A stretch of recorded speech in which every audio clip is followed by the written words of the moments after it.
Assalamualaikum warahmatullahi wabarakatuh. Kami dari kelompok Inflamasi atau Peradangan. Perkenalkan, nama saya Marcella. Nama saya Monika Oktalina Syaan. Nama saya Nadia. Kami berperan sebagai bakteri. Nama saya Oktaviani sebagai Marcel. Nama saya Arif Hendra sebagai neutrofil. Perkenalkan, saya Amfa Aulia sebagai leukosit. Perkenalkan, nama saya Fitri sebagai makrofag. Perkenalkan, nama saya Elisa Indriati Febia sebagai eritrosit. Nah, pasti teman-teman kepo kan? Apa sih berperan sebagai bakteri, makrofag, dan lain-lain? Tonton terus video kami ya. See you. 3. Halo teman-teman, sebelum memasuki materi informasi di sini kami akan menjelaskan tujuan pembelajaran. Mahasiswa mampu memahami pengertian peradangan. Mahasiswa mampu memahami patofisiologi peradangan. Mahasiswa mampu memahami tanda-tanda peradangan. Mahasiswa mampu memahami jenis-jenis peradangan. Mahasiswa mampu memahami fungsi-fungsi peradangan. Mahasiswa mampu memahami tujuan peradangan, dan mahasiswa mampu memahami etiologi peradangan. Teman-teman, tahu nggak sih pengertian dari inflamasi? Inflamasi merupakan mekanisme tubuh dalam melindungi diri dari infeksi mikroorganisme seperti virus, jamur, dan bakteri. Mantan dan gebetan, salah. Normal inflamasi 0 sampai 3 hari, maksimalnya 5 hari. Materi selanjutnya akan disampaikan oleh teman kami. Kita lagi di mana ya, Sa? Loh, kan kita mau jelasin tanda dan jenis inflamasi. Tapi kayaknya tempatnya kurang seru deh. Kita pindah tempat yuk.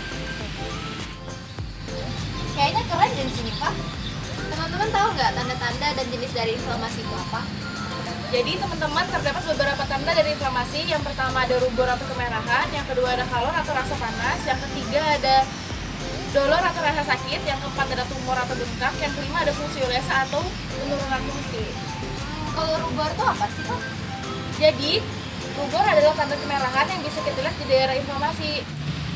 Waktu reaksi inflamasi muncul, arteri yang menyuplai daerah yang mengalami inflamasi terjadi pelebaran, jadi sirkulasi daerah meningkat. Kalau kalor itu apa sih, Pak? Kalor adalah rasa panas.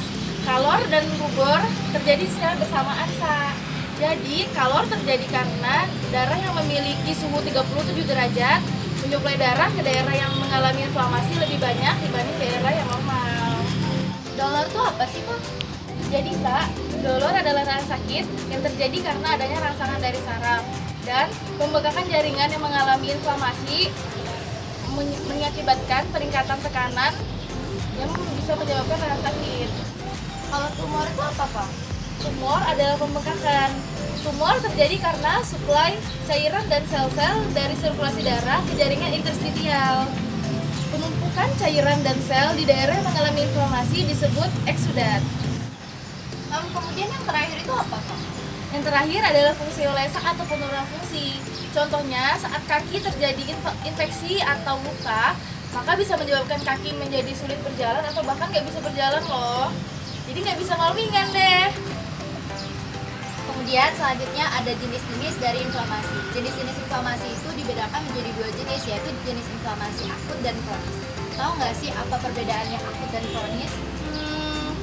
Kayaknya aku nggak tahu deh. Tolong dijelasin ya, Sa. Oke, ada inflamasi akut. Inflamasi akut ini dia berlangsung relatif singkat, dari beberapa menit sampai beberapa hari. Ini ditandai dengan eksudasi cairan dan protein plasma serta akumulasi leukosit neutrofilik yang menonjol. Kemudian sedangkan di inflamasi kronis ini terjadi karena rangsangan yang menetap sehingga dia memerlukan waktu beberapa minggu sampai beberapa bulan. Hal ini dapat menyebabkan infiltrasi sel-sel mononukleus dan proliferasi fibroblast. Nah, teman-teman udah tahu kan tanda dan jenis dari inflamasi? Tetap nonton videonya ya. Ngapain sih kita di sini? Oh iya, kita di sini kan akan menjelaskan tujuan dan fungsi dari inflamasi. Fungsi inflamasi itu apa? Pertama, meningkatkan performa makrofag, dan yang kedua, mencegah terjadinya infeksi. Yang ketiga, mempersiapkan jaringan yang rusak. Dan apa aja sih tujuan dari inflamasi itu? Tujuan posisi inflamasi itu ada 4. Pertama, menahan dan memisahkan kerusakan sel. Yang kedua, menghancurkan mikroorganisme. Yang ketiga, menginaktifkan toksin. Dan yang keempat, yaitu mempersiapkan perbaikan jaringan. Oh, begitu ya? Ya. Simak penjelasan dari teman kami yang lainnya. See you! Teman-teman, kami akan menjelaskan tentang etiologi dan patofisiologi inflamasi. Etiologi itu apa sih? Etiologi atau penyebab dari inflamasi itu adalah yang pertama infeksi mikroba, yang kedua cedera fisik, yang ketiga cedera kimia, yang keempat jaringan nefrotik, dan yang terakhir yang kelima reaksi imunologis. Untuk penjelasan patofisiologi, mari kita simak bersama video animasi berikut ini.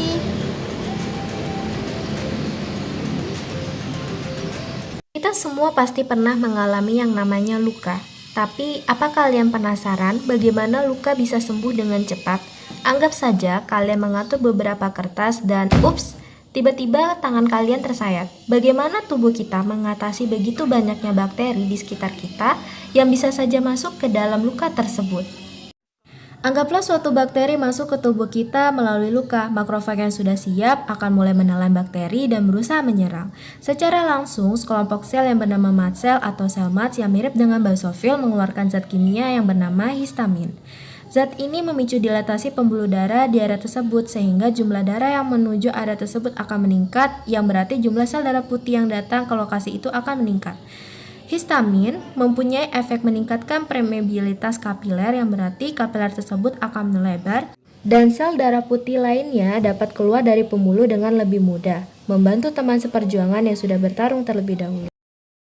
Selain itu, akan terjadi reaksi pembekakan, secara medis dikenal dengan edema. Biasanya disebabkan oleh gradasi tekanan yang ada di antara kapiler yang tekanannya lebih tinggi, karena dilatasi dan lokasi luka atau cairan interstisial yang mempunyai tekanan lebih rendah. Karena ini, cairan dari kapiler akan bocor di tempat di mana tekanan lebih rendah yang menyebabkan bengkak.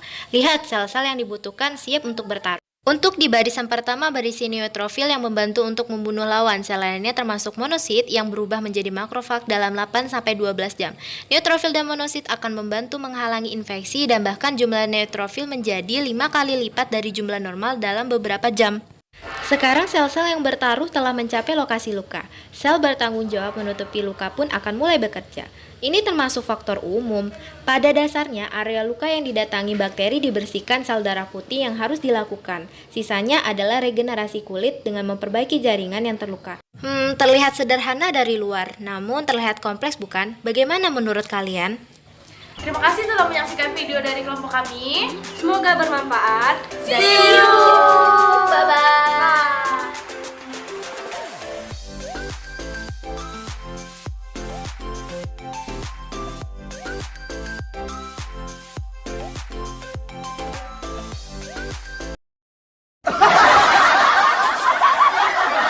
Lagi atau Bakteri.